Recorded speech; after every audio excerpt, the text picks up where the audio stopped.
Hi friends, అందరూ బాగున్నారు కదా. మరో టాపిక్తో నేను మీ ముందుకు వచ్చాను.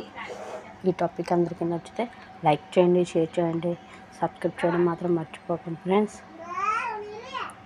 పూజ గదిలో ఎటువంటి దేవుడి ఫోటోలు అనేది ఉంచాలి అనేది ఈరోజు మన టాపిక్ ఫ్రెండ్స్.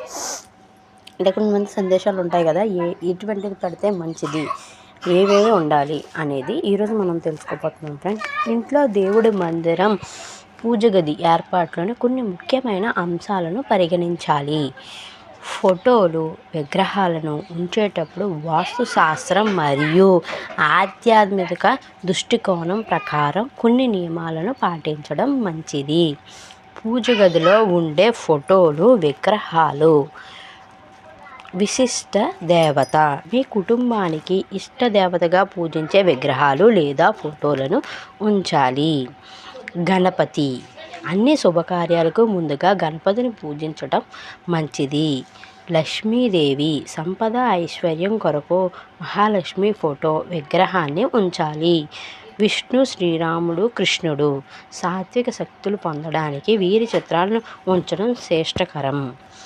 శివుడు, పార్వతి, హనుమాన్, శక్తి మరియు భక్తిని పెంపొందించుకోవడానికి వీరి చిత్రాలను ఉపయోగించవచ్చు.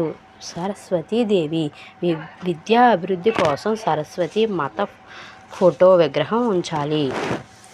ఫోటోలు ఉంచేటప్పుడు పాటించవలసిన నియమాలు: ఈశాన్య దిశ, ఉత్తర, తూర్పు లేదా పూర్వ దిశ పూజ గదికి ఉత్తమం. దేవుని ముఖం ఉత్తరం లేదా తూర్పు వైపుగా ఉండేలా ఉంచాలి.